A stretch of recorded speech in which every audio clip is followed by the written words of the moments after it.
now. Okay, so we are recording so that we can share this out and share the presentation out with folks later. And yes, I'll send a copy of the presentation so that you all can have that.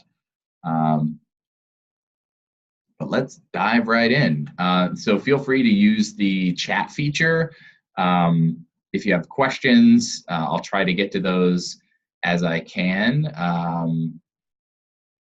Otherwise, sit back, relax, and know that you can unmute yourself if you have a question. I'll pause periodically to check in and see if there are questions. Know that I also have some poll everywhere options in the presentation. So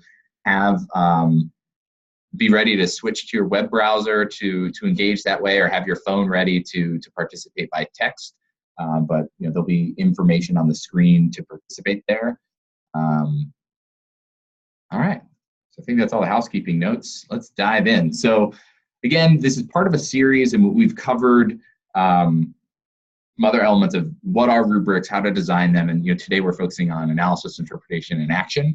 But I did want to give a quick recap of how we got here. And so just as a quick definition, I know there's a lot of more formal definitions out there, but a rubric is a table-like tool used as a measure for observation or document analysis. There's two main types of rubrics. There's holistic rubrics, where it's really one dimension, like public speaking, and you have a scale of 1 to whatever your scale might be, whether it's numbers or whether it's types of competency or beginner to advanced. But you're really, because you're looking at public speaking, that's the only thing you're looking at it as a whole. And there's a number of elements within the description there under each scale point, versus an analytic rubric, which would take something like public speaking and break it out into multiple elements or multiple dimensions. And so you can see then what that looks like in the lower right side of the screen.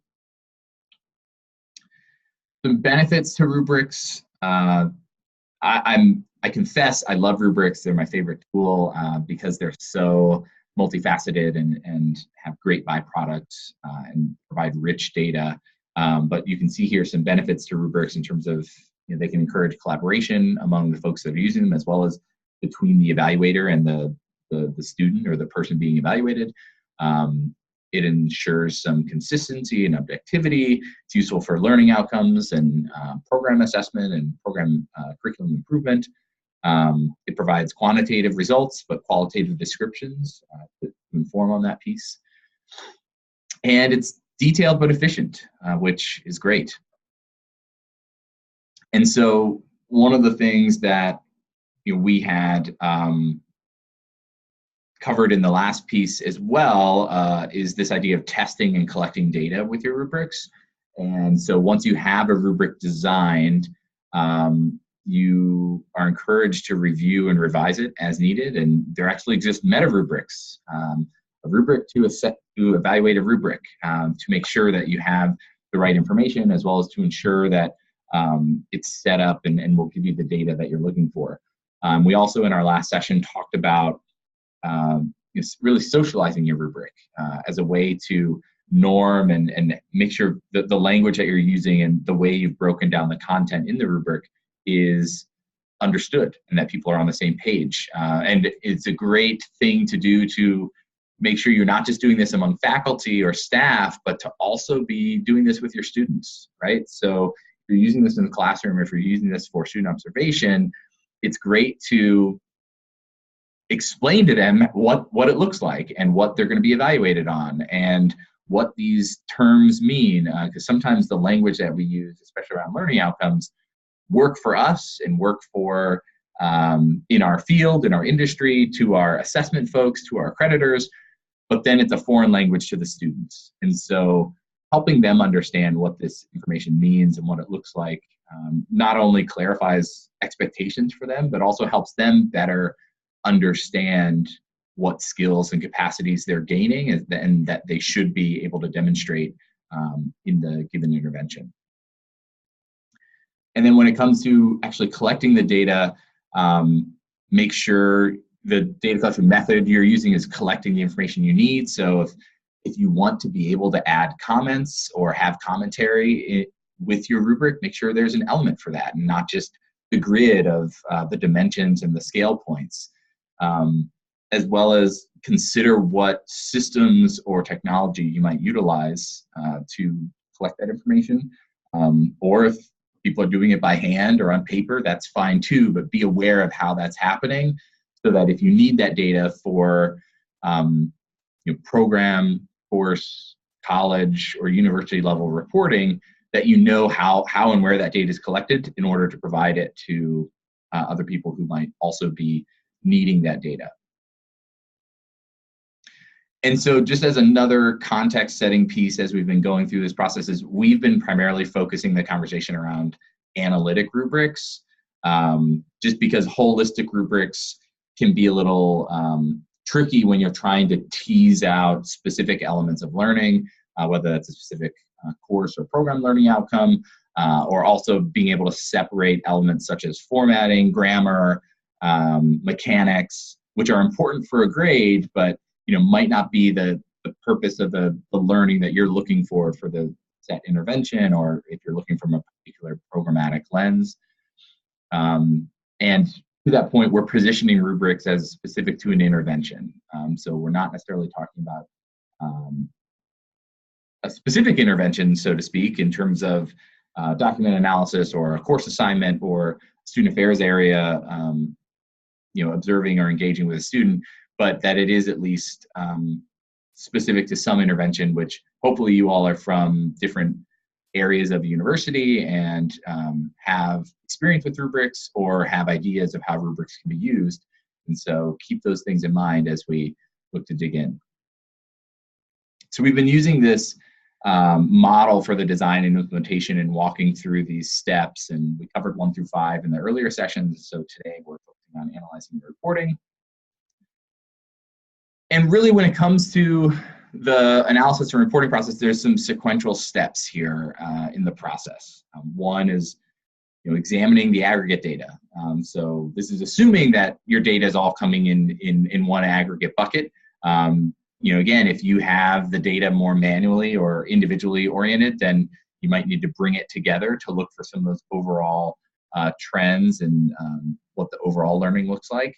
But if it is separate, then you might have a jump on the next step, which is disaggregating your data and making sure that those trends and overall learning is meeting your expectations across the board and for all students. You can do, aside from just looking at frequencies and counts in terms of where students are landing and with respect to the scale points of the rubric, you can also consider additional statistical analysis that you may be looking at, especially if you're looking for relationships between performance and specific traits or variables with the students or the course. And then as you have your data and it's analyzed, then preparing to share and report on that.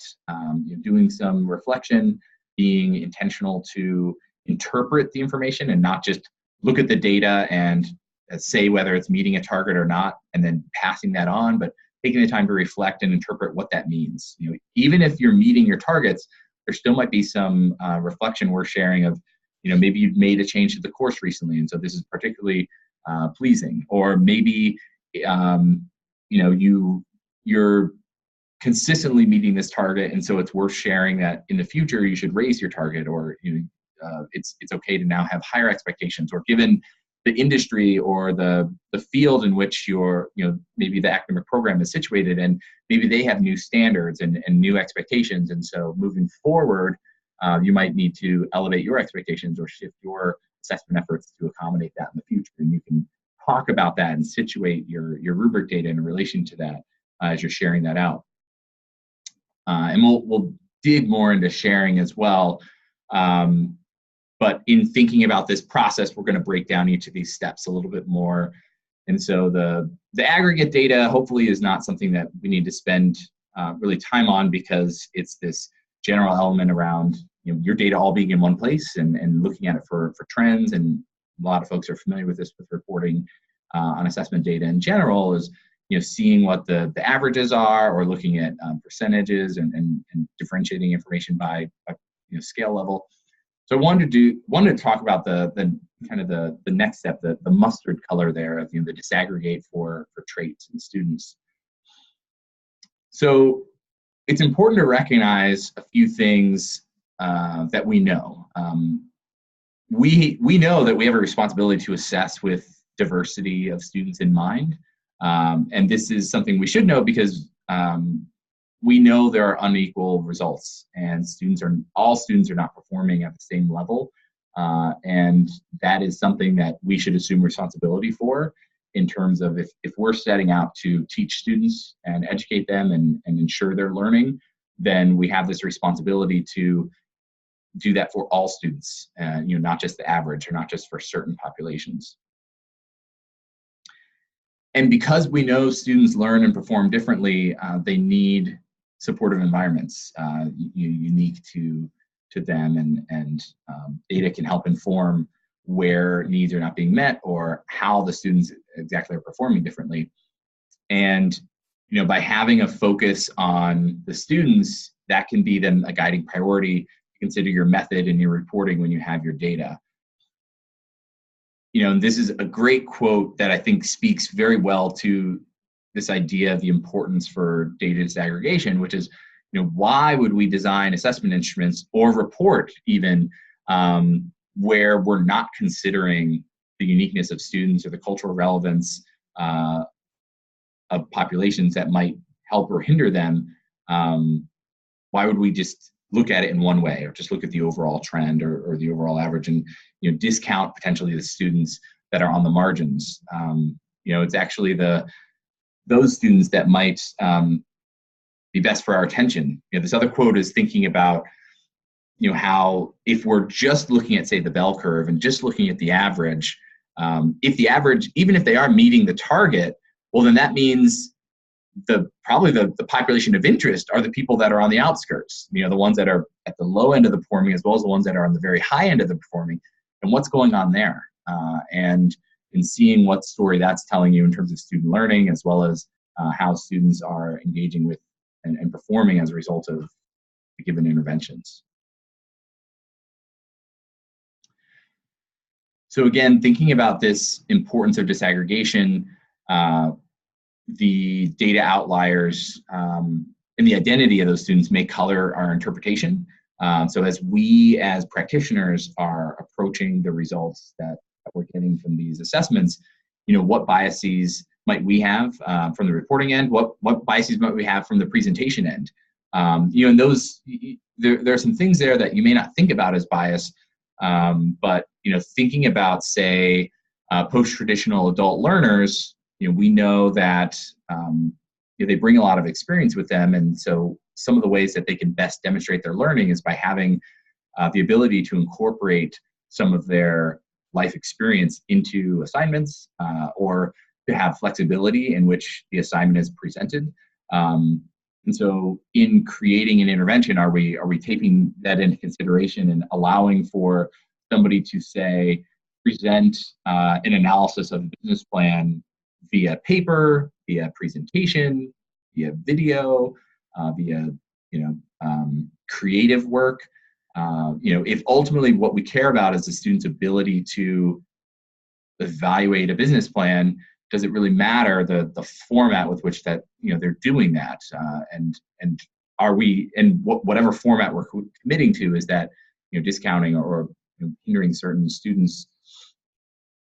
What perspectives were not included in the design? Are we meeting all students' needs? And what cultural responsive pedagogy might be necessary for certain student populations when it comes to given assignments or even just teaching methodology? And again, I touched on this before, but disaggregation helps center the lives of the folks that are on the margins.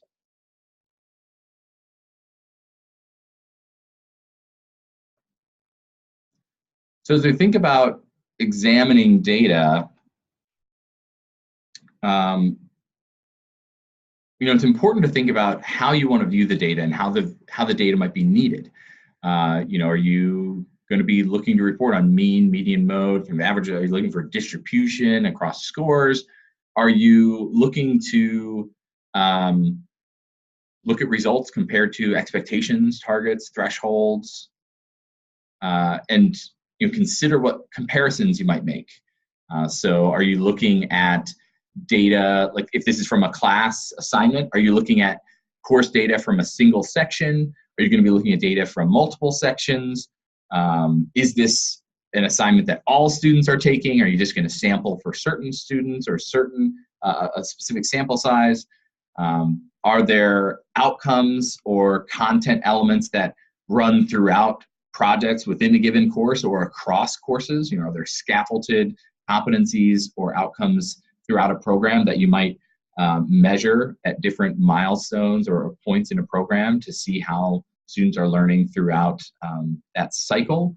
But thinking through what questions you need to answer and then what data can help you answer those questions is helpful and should be thought of with respect to the design of the rubric and the intervention, but especially then now that you have your data and you have it potentially from a number of places, thinking of then how best you might look through, examine this information and situate it for interpretation and reporting.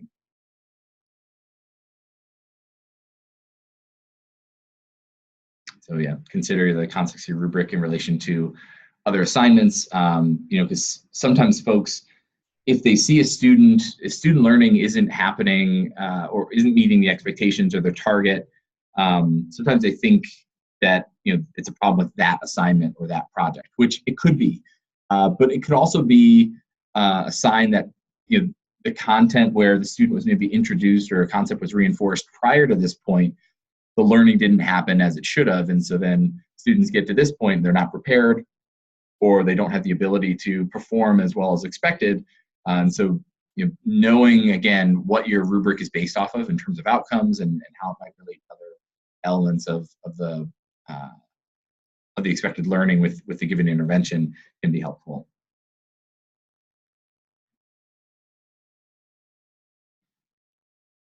So before we get into reporting, I'll just pause a moment and see if anybody has any questions, comments, concerns. I haven't seen anything come across the chat, so I don't have to address anything there. But I just wanted to see if there's anything worth digging into here before we shift from this idea of having your data and considering how it's presented to you and what you can do, what questions you might think about as you're looking to examine the information before we shift into then the actual report preparation and considerations for sharing.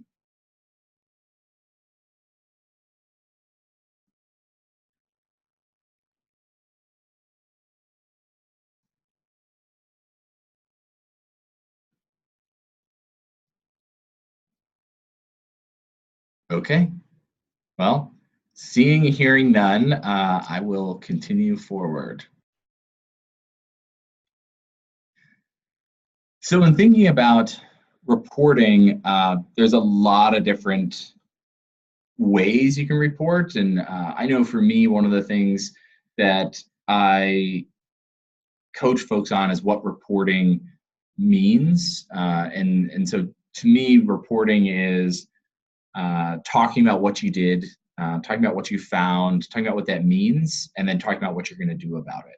It's not just presenting the data as is. It's not just sharing, a spreadsheet or, final scores or something. It's really giving the full picture of what happened and what it means and what we might do about this. And so keeping that in mind, when it comes to reporting, there's a lot of things you can do. And given the situation, reporting could have different implications. It could be a very glossy, finalized, professional product that you're looking to produce. It could be a very lengthy, detailed product that you might then want to have sort of an executive summary to be able to provide for folks. And then if they want more information, they can dig into the full report. But part of that can be thinking about who are the audiences that need this information. and what questions they might have that need answered as a result of this data. And so that can be even just, if this is being done by a program director or a program chair, it could be the rest of the faculty in your program, or adjunct faculty, or the faculty of courses with which you're pulling these artifacts and doing the analysis. But also it's thinking about the perspective that they're going to have when this information is presented with them, because obviously for the person who's doing the evaluation and doing the assessment work, you have questions you're trying to answer and you're more familiar with the content, the intervention, and other people are not. And so when you think about audiences to be sharing and reporting this information to, thinking about what their lens is going to be and what contextual information is going to be helpful for them. One way to do that is to consult with stakeholders and share with them your ideas, share with them what you were thinking, how you might be presenting the data, and get their reaction. Is it too much? Is it too little? Do you need more visuals? Do you need more text? Do you need more narrative?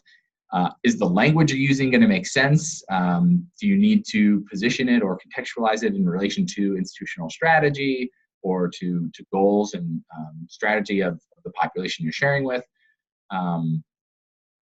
And then actually do it. Schedule the time to engage and share with them, whether that's taking the time to schedule when you're going to send out the communication electronically, setting up time to meet with them in person, or to call into a meeting or a committee, or have it included in another report or an update. Thinking through how that sharing is actually going to happen. Okay, so we've hit the first poll everywhere question. So if you have your phone, you can participate by texting Joe Levy 121 to the phone number 37607. And once you do that, it will it'll confirm that you're part of the chat, and then you can answer A, B, C. You can answer the corresponding letters, and you can include more than one. You just have to put a space between the letters to vote. Likewise, if you're on your computer, which a lot of the folks on Zoom probably are, you can also go to the website, pollev.com/JoeLevy121, and this question should be up there.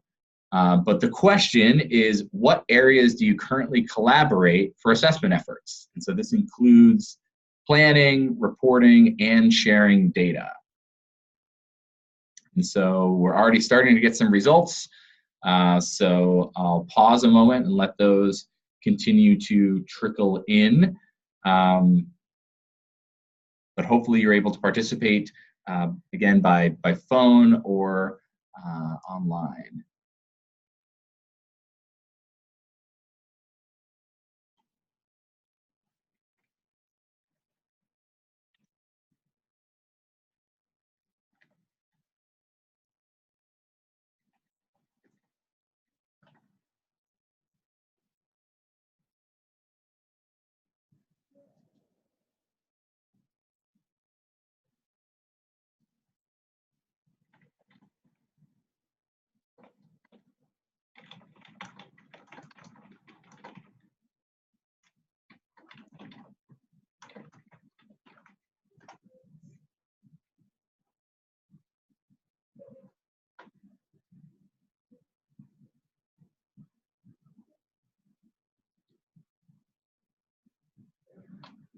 All right, it looks like the questions are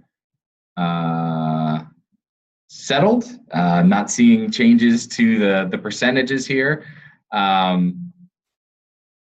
So yeah, let's see. So, and the poll is closed. So, the potential downside to having all these people is the poll is limited to only so many responses. So you have exceeded my response limit for the question, but I think we have enough data here to pause and reflect. it looks like when it comes to sharing, when it comes to collaborating for assessment, for the most part, people are doing that within their unit and within their team. The next likely suspects here are assessment, institutional research, and institutional effectiveness teams, or that might look at your university. And then we have 20% with you're collaborating with certain academic programs, 13% certain student affairs or service areas. I'm excited to see there's some sharing with students going on, which is good. Some folks, you're coordinating assessment just within your area, and then some folks also doing some sharing and collaborating with external stakeholders. So good to see that people are sharing, at least the folks that are here and part of this presentation are sharing in some way across the board.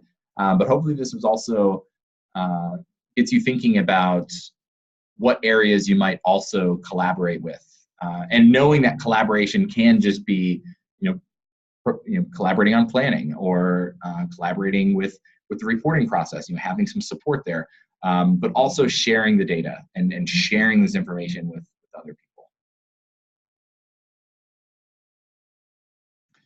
Speaking of which, as we think about whatever your report might be, look to share that out with folks. I continue to be amazed at the amount of reporting that happens, that people do, that then doesn't go anywhere. It isn't shared broadly. It isn't discussed.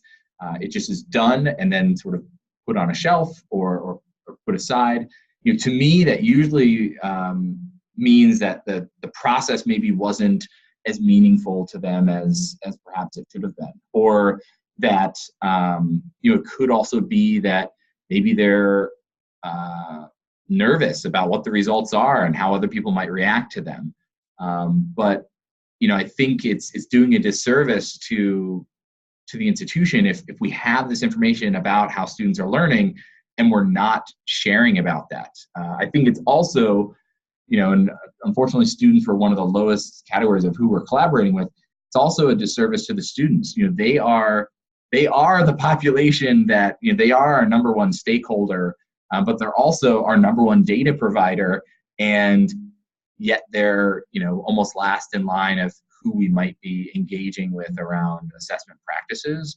And I'm not saying you need to share, your full report with them, but thinking about ways with which faculty can be sharing back outcome-based or rubric-related feedback to students at large, right? Beyond just individual grading or individual student learning, but how their peers are doing, how the class is doing, how the program is doing, what that looks like in relation to the university, then also sharing potentially outwardly to prospective students of how your program is doing and the benefits of participating in student organizations or participating in certain activity, and how that a career service job fair and how that leads to X number of interviews for students, or certain impressions on employers.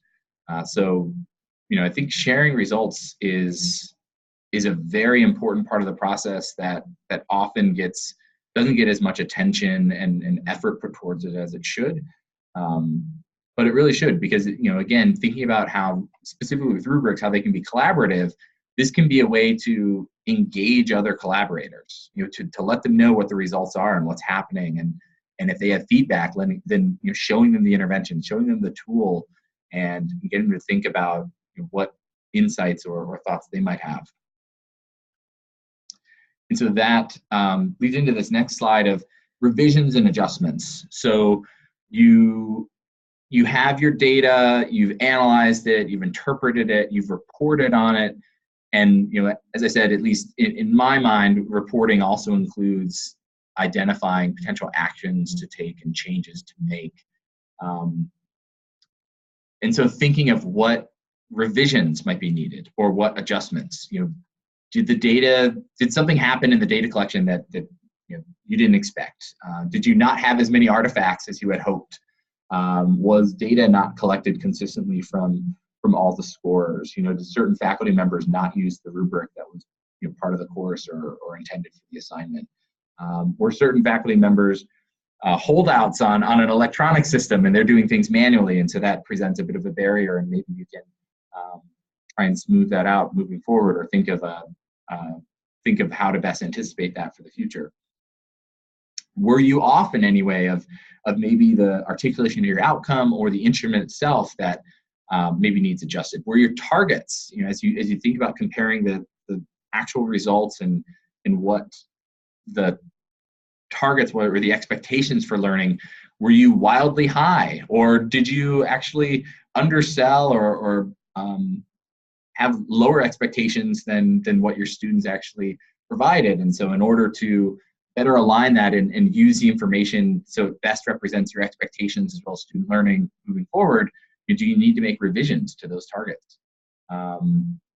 Is it something that the instrument, the rubric instrument, was based off of the assignment, but you're realizing the assignment isn't measuring what maybe it was supposed to, or it's not set up in a way to capture learning and demonstration of certain outcomes, like curriculum mapping might have said, or like the instructor might have hoped. But when you really dig into it and look at how the students are performing and what the rubric looks like, you know, there may need to be some better alignment between the instructions or the detail of the assignment, or again, the rubric itself.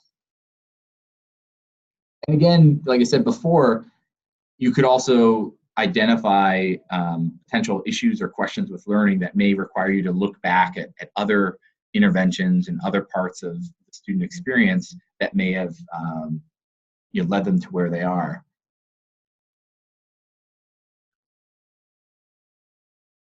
Along the lines of taking action and sharing results, you know, is this idea of student follow-up, right? So if we know that certain students are struggling, or even students that are just blowing us away with their expectations and doing superbly, you know, how might we follow up with those students, you know, to give that individual sharing and attention as a result of what we're seeing with their student learning, as well as the collaborative.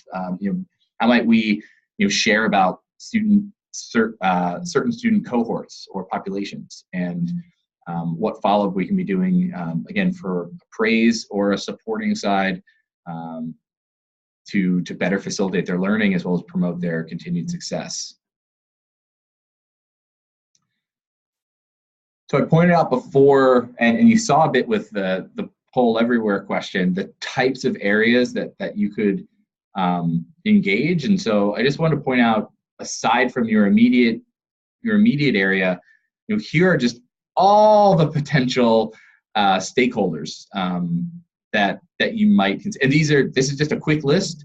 You know, this is not comprehensive, and this is just a list that I thought of with respect to a general classroom-related rubric that might be out there. You know, this is not thinking about college or program-specific elements or initiatives or strategy, but any given assignment that has a rubric in a program. You know, these are different stakeholders that could stand to benefit from, you know, seeing what that data looks like or seeing what those results look like. And then there may even be more. Again, thinking about the college or the program and the relationships they may have, again, inside and outside the university. And so given that these are all stakeholders that, you know, then could be collaborators, as well as that their experience could be impacted by the results here, again, thinking about how we can better be sharing and engaging with those folks when we have our data, so that, you know, really there shouldn't be reports that just sit on the shelf, because there's far too many people to hear about what's going on there. And again, you might have to cater that information to their lens and to their interests and needs, but they are interested in, you know, that information could impact the way that they execute their operations or their initiatives. So I want to pause because there's a question here in the group chat of, if you're doing reporting that has relevance to multiple stakeholders, you typically create a comprehensive report and then pick out elements depending on your audience, or do you create reports as needed for various stakeholders? For reports that may be only consumed in written form, how do you balance readability and comprehensiveness? It's a really good question, Karina. What I always encourage is, first and foremost, the assessment's being done by an area that has their own data needs, right? So that's where I think the reporting should always start, is answering the needs and the questions of the person or the group that's doing the assessment. From there, from that concept, thinking about then who would need to know this information and whether it makes sense to work in those considerations and perspectives in creating that single report, versus then, to your point, having that as the base of a report that then you manipulate, or that you condense or add more detail or put in a different format for the different other stakeholders and their needs. And your question about readability and comprehensiveness, it really depends on, then again, the needs and the people you're communicating to. If your area is one that if your faculty or your staff are very familiar with digesting data, and you have a lot of numbers in your report, then that might be great for them to see. Whereas I'm thinking maybe like if you're, say, part of the English faculty and you want more of the narrative, then you might be turned off a bit if you're getting a lot of charts or getting a lot of just tables with numbers. Likewise, when you think about students, they're likely not going to want to read a long report.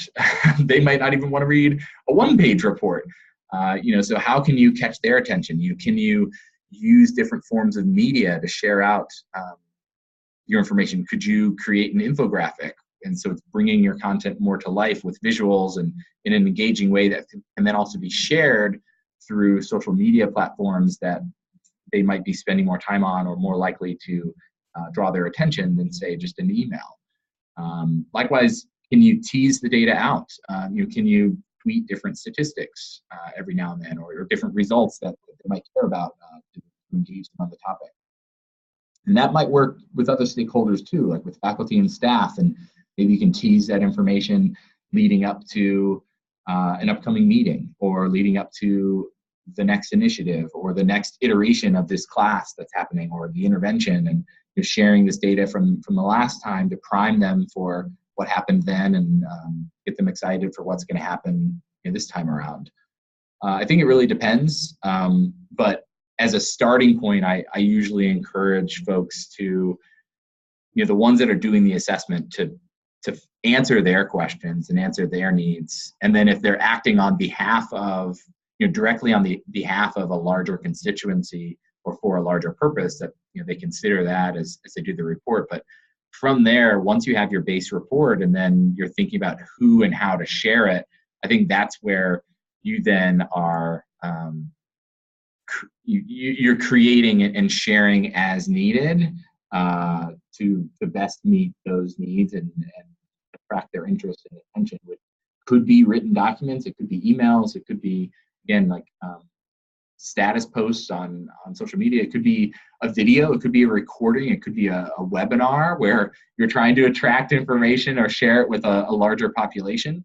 I think it really depends, but I also think it's not something to stress too much about, especially if sharing in general is just not a common practice. I think that's why, again, I encourage people to always, share for their needs, so that it matters to them, and that then, it goes beyond, the person that's writing the report, but it becomes something that at least within their area they can share, and that, you can get other people on board with the relevance of the data and the implications behind it.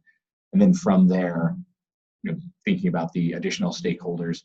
And again, if you're thinking about your needs and you have expectations around student learning, your students then should always be someone that you're thinking of how to share this with, and what it could mean to them. Good question.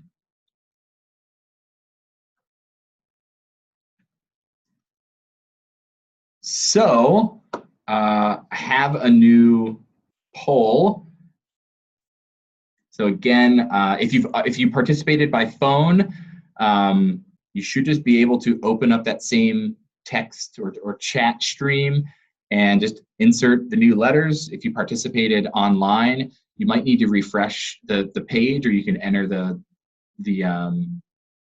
URL again, and it'll have this question. But the question is, given this information, who might you collaborate with for rubric creation or use? And so whether you currently have rubrics, whether you're thinking about revising rubrics, whether you're thinking about new rubrics to use, who might you engage with in creating or even using those rubrics? So I'm seeing some responses come in, so I'll pause to let that go, and maybe the natural sign will be when the poll is full.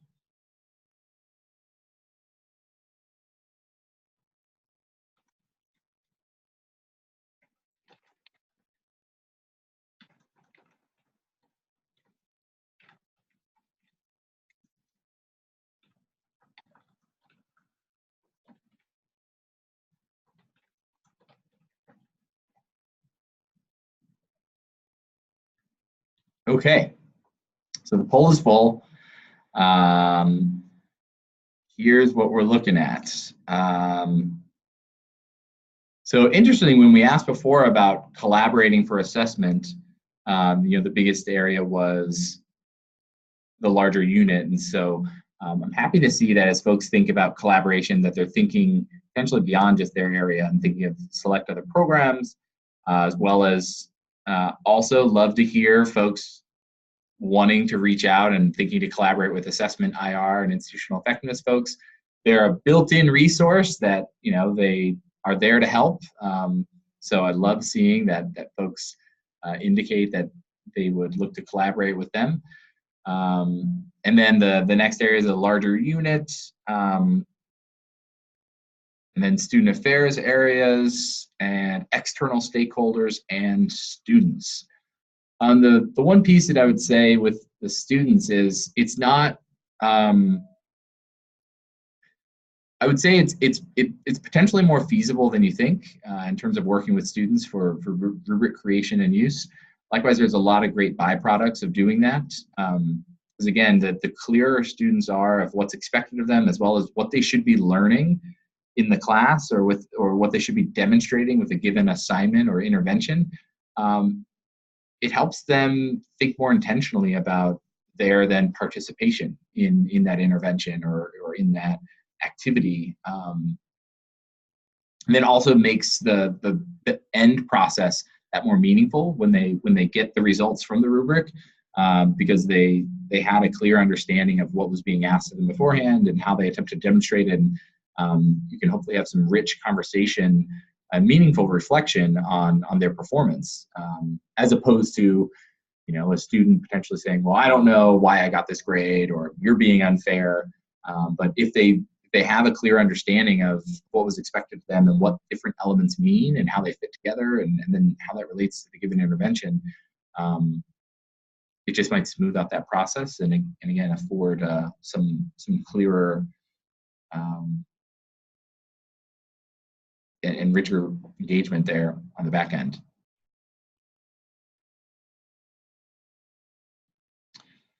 So I wanted to, we have some slides on, just a handful of slides on next steps and what can be done.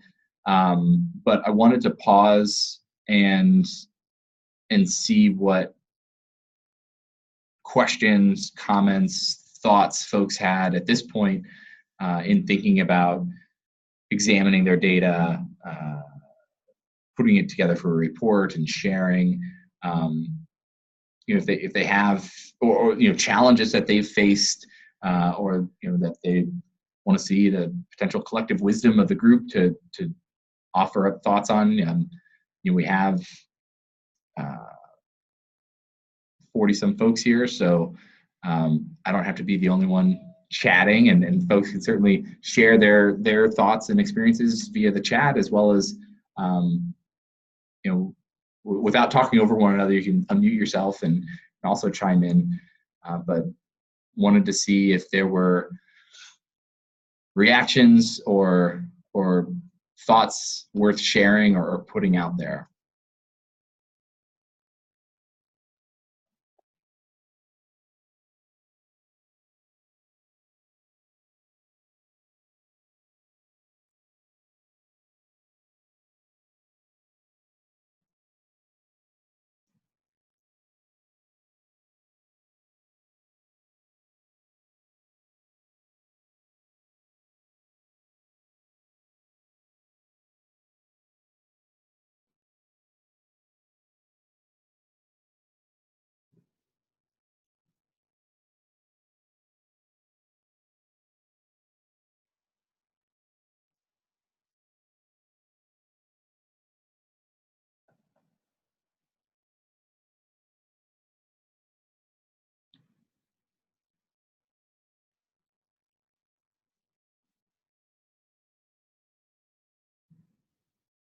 All right, I have a comment here. What are strategies for getting faculty to embrace more complex rubrics? Many programs in my institution use rubrics for only 3 levels, so it's almost impossible for students not to meet expectations. I find that approach is not sensitive enough to really get a good picture of student achievement. It's a good question, Michael, and I think, and we talked about this in an earlier session, but I think it goes back to what you're looking for when it comes to learning, what the outcome is that you're trying to measure, and then in thinking about that, and as you're structuring and building the rubric, are the scale points that are there enough? And so part of the design process too can be pulling up a sample artifact for an assignment and looking at it and seeing if there's enough nuance there. Having sort of an example of an artifact that does not meet expectations, one that just meets expectations, and one that goes above and beyond. And given that range of student performance, does the rubric accurately capture that range? Because you're going to have that. Regardless of what your rubric looks like, for any given intervention, you're going to have students who just are barely showing up on the scale, students that are making their way towards competency or accomplishment. Then you're going to have students that clearly are getting it and demonstrating you meeting the expectation. And then you're going to have those students that are just going above and beyond. So it's something that, the more you get into, that's why, it's important to be intentional on that front end on the design, because then it's not so much of trying to convince them to make the rubric more complex. It becomes more of making sure the rubric is accurate of what the learning would be for the given intervention that you're trying to measure, and if the results would give you the information, because you could then see if you have like those sample artifacts in your rubric, you could then point out how the students that maybe are at meeting competency as well as going above and beyond are getting the same score. And you then could have a conversation with the faculty of, so what does this mean? And is it okay that these 2 types of students are getting the same score here, and that their learning and their demonstration of learning is being represented the same way, versus, no, we should really dig into this because, here, these 2 students that are at the sort of meeting competency level are, whether we should differentiate between meeting and going above, but likewise it's, well, what about those other levels? And is there enough differentiation of below the meeting the expectations? Because there could be a big drop off between almost being competent or almost meeting the target or the expectation and barely showing up. And so, do you have enough nuance down there to, again, think about knowing how your students are learning, as well as knowing what follow-up might be required and what follow-up should look like. And so if it presents pretty big buckets, but then treat students potentially the same way. This is Dennis Tucker. I have a follow-up question on that. Can you hear me? Yep. Okay. If you have a rubric set up, what is the accepted or acceptability of just like 1, 2, 3 and scoring 2.5, 2.75, 2.25 and on down the scale using that rubric with the students? I'm not sure about reporting out, to colleges and all that, but I always use, scores in between, because even if you have 5 buckets, you can still play around with the numbers.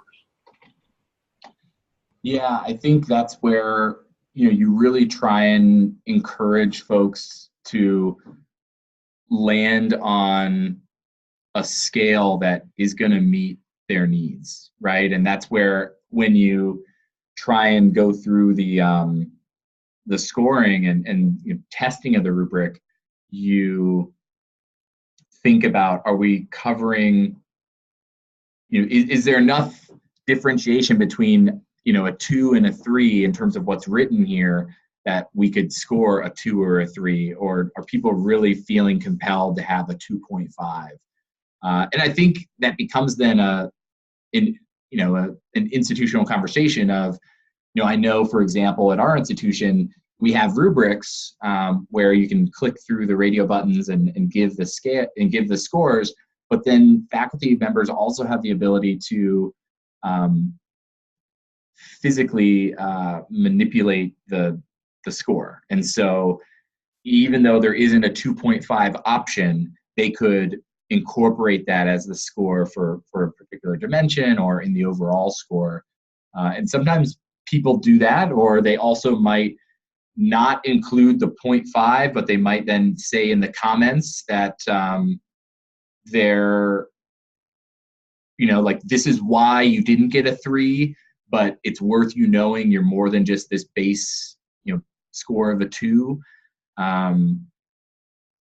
So I think it's a really good question, and one that, it really depends on the people that are doing the scoring and what would be acceptable to them, because you don't necessarily want to have some people doing half points and other people not, and then other people feeling like they were cheating student scores, and if they would have known, they could have done half points if they would have, and vice versa. So I don't think it's a practice that should necessarily be outlawed, but I think it's just most important to make sure everyone's on the same page and that you're handling it consistently. But to me, if people are wanting to indicate kind of half scores, that's usually a sign that something might be missing in the way the dimensions and the differentiation between the descriptions at the scale points are presented.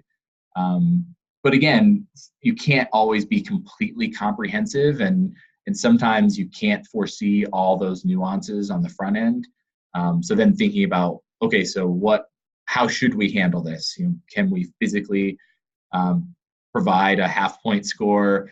Should we just note it in the comments? How should we handle this? I think it's a good conversation for faculty to have. Well, it's really difficult to design a rubric that assesses a Harvard business case analysis that's 20 pages with 10 different sections without using, because some, you can pick out something the student is positive about, but then there's 3 negatives about it. So they don't get the full score. But yeah. I mean, comments are important. I mean, there's always comments as far as my grading in each one of the sections. Yeah. And trying to keep consistent between 40 students with a 20-page paper can get unwieldy at times. Thank you. Yeah. Well, and to your point, you bring up an excellent element to tease out of, because what you were saying is, the concept of how within one dimension, let's say it's their, the student's position in relation to the case study. Well, within that one dimension, you could have your description for that could have like 3 bullet points. And so to your point, well, what do you do when the student's meeting 2 out of those 3? right? That they're not quite there, but they're certainly meeting more of those than the lower level. But that's where I would say too, it could be that maybe there's like of those 3 bullet points, maybe one of those bullet points or there's a concept in there that should be broken out on its own so that it has its own unique dimension, so that you're then scoring that and that's not complicating the other pieces. But to your point, it can be very difficult and it can take a lot of iterations to get to that clarity and to get to that differentiation in the rubric design. And so that's where, again, I think regardless of whether this is a first run of a rubric or a seasoned run where it's been in the course for a long time, faculty are clear on then how to handle those situations, so that at least that's being done consistently, as opposed to one person making a comment and not giving a half score, but another person giving a half score, and ultimately it could be the same quality or demonstration of learning. But yeah, it's not an easy process, nor is it one that you necessarily get absolutely 100% correct, or to meet your needs from the first iteration. That's why that's why as part of this, I didn't include the option of revision and adjustment. It's almost assumed that there's going to be some form of revision and adjustment that's going to happen. Again, unless this is just a well-oiled machine and everyone's on the same page with how to score it and how to treat student learning there. Thank you. Yep. I see there's a question then in the chat that is looking for responses from the large group of, related to the last polls, how are people collaborating with external stakeholders on rubrics?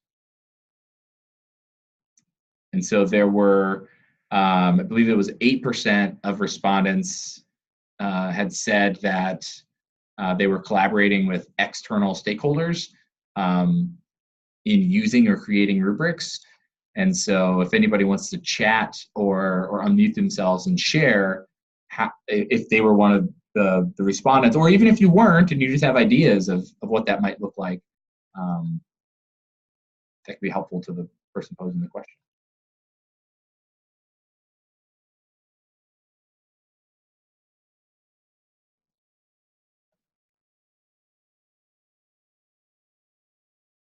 I see there's one response, sorry.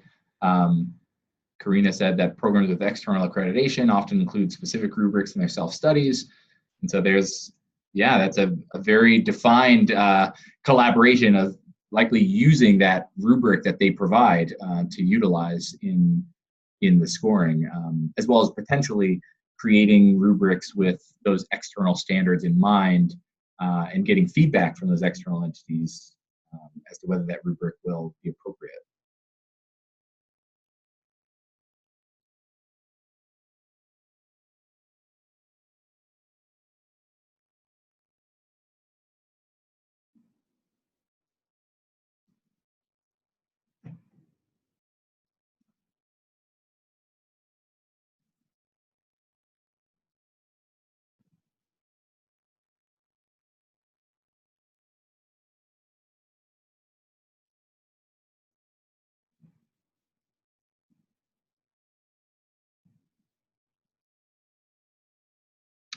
One thought I would offer with respect to here we go. Kevin shared, you could also share the results with an advisory board or student board. That's what I was just going to say. So we're on the same wavelength there, Kevin. I think they can be people to help check, just like you might do with faculty or staff in thinking about whether the rubric you've designed is appropriate to the intervention and whether it's going to span the gamut of how students might be demonstrating and learning. Sometimes it's helpful to get that perspective from somebody outside of your area or outside of just the institutional lens. And so, could be having students look at it, having former students look at it, having employers look at it, and to Kevin's point, having an advisory board look at it and give their take, because they might also raise questions of, why aren't you including this dimension, or why aren't you covering this skill? Because when I hear that a student would be, I'll use a student affairs example. If career services is helping students write resumes and they're using a rubric to evaluate how the resume is put together, that's a great thing to show employers, because the career service area might be focused on specific things, and then the employer might say, well, when I see a resume, my eyes immediately go to this, or I think about these components, and those might not all be accurately reflected or captured in that rubric. And so there's that additional perspective, an outside lens that could help inform the rubric. Or it may even, you may find out that employers might say, well, the rubric you have works for a general resume, but for this type of field or for this type of role, we look for these types of functional rubrics, or we look for these types of elements in the rubric, or resume. We look for these types of elements in the resume. And so it could be that career services may not be able to use one rubric template for evaluating resumes, but they might have to have sort of discipline-specific expectations and rubrics to best score those resumes.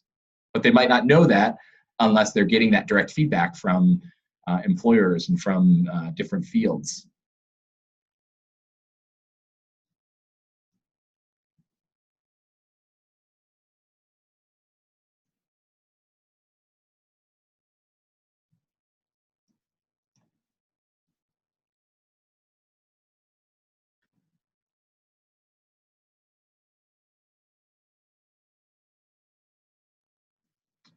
All right, so I want to move through. There'll be an opportunity for more questions here at the end, but I wanted to go through some next step slides.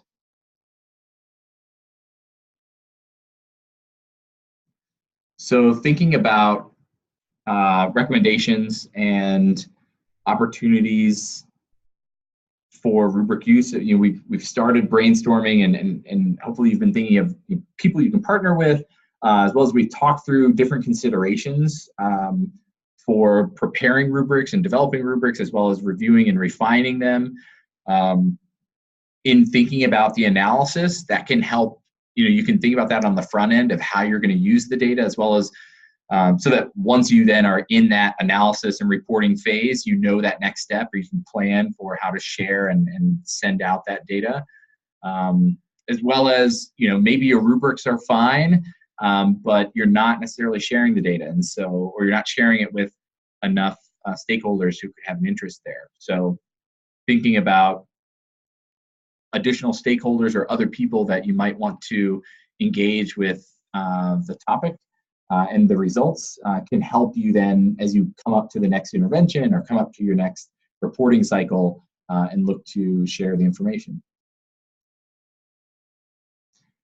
So the last poll that I have is, what's your next step? And so this is not a select all that apply, or an optional question. What will happen is, as folks respond, a word cloud will be generated, and so you can text your response, and you can text phrases, you can write it in complete sentences.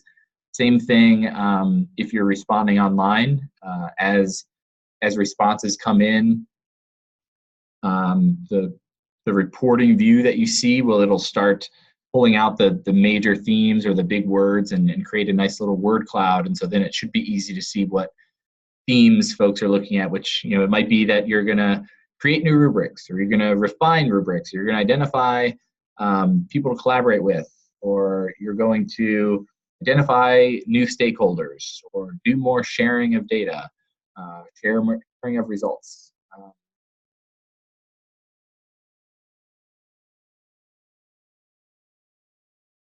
All right, so we're starting to get some responses. Think, that's a great one. I think it's a good word to have out there, and it's good to see sharing. And these pieces are, there's honestly no wrong answer here, and it's just great to see This also could be indicative of where a respective area is, and could be different even within your own institution, or even within, from class to class, in terms of how prominent and established and confident folk and familiar folks are with rubrics that exist.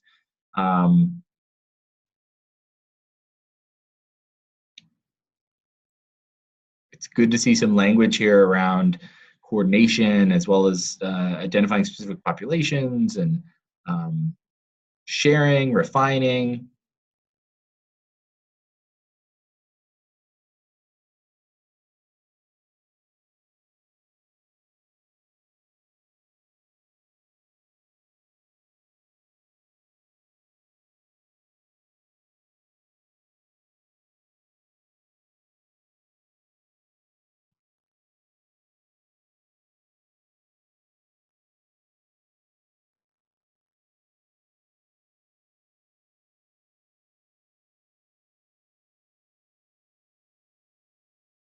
I'm liking the big themes that are showing up. This is great.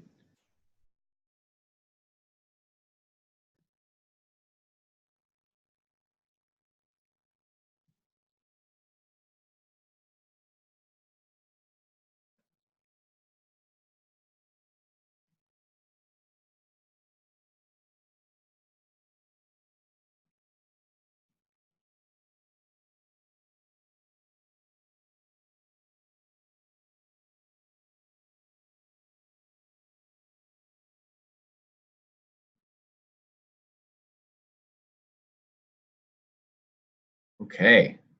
Well, you can see a lot of things we've talked about already, so no surprise there. But what's good to see is it's great to see folks indicating that these are next steps they can take, and that there's tangible information from the content that they can take back and look to enact to help refine their practices, as well as ultimately help with their assessment efforts at their institution.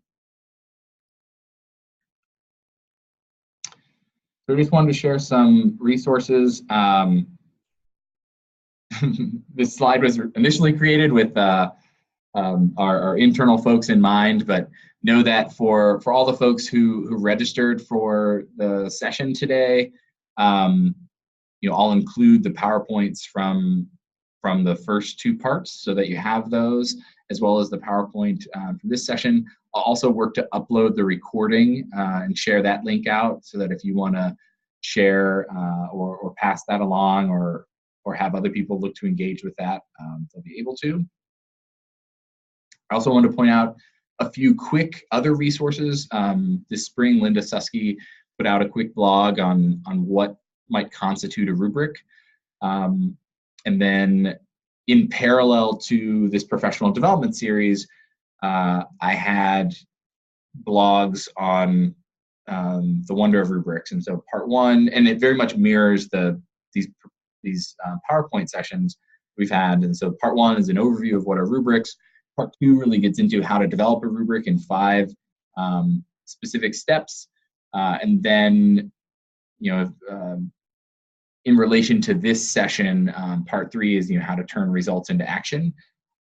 There's also a downloadable rubrics guide, which you'll see is familiar. It has a lot of I stole directly from it, since it's my own, to do the overview slides at the beginning.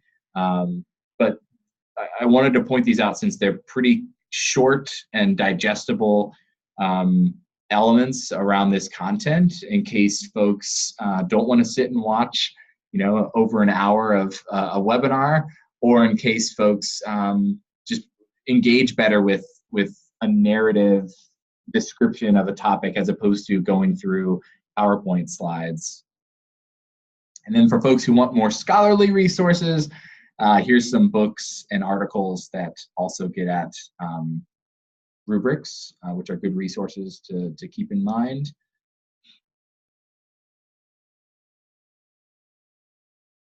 And for folks that have questions or follow-up, again, this was an effort coordinated in-house here at National Louis University.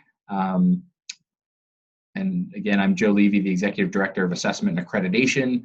This was done in partnership with our Office of Teaching and Learning, who Diane Salmon is the leader of that team. And this really came about as we were thinking about institutional professional development around enhancing teaching and learning. And I was sharing about how rubrics, folks were coming to us to get support with their rubrics, as well as they were looking to utilize their rubrics for assessment reporting and taking action, and how folks just seemed very eager around learning more about them, as well as support and learning and knowing what additional options and mechanisms and and considerations for design, as well as analysis and sharing could go forth. And so we were really excited to put this all together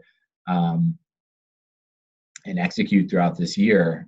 And then especially excited, I'm glad we did, in thinking of opening it up to folks beyond just our institution here for this last session, so that, one, we can get a diversity of ideas as well as thoughts and questions from different folks, but also to just spread the word and spread the love around rubrics.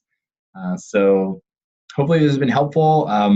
We are scheduled until 1:30 Central, so we still have, I'll hang on for another 10 minutes or so, but in case folks, have additional questions, thoughts, comments. Otherwise, I thank you all for participating. And as I said, everyone who signed up, that's why we had the registration to collect your email address, so that we'll follow up by sending the materials to the folks. But I'll hang on in case anyone has any further questions. You can chat those. You can also unmute yourself and talk. Yeah, thank you.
All right, we're down to just 3 folks here on the line. So unless the remaining folks have any questions, I'm going to go ahead and stop the recording and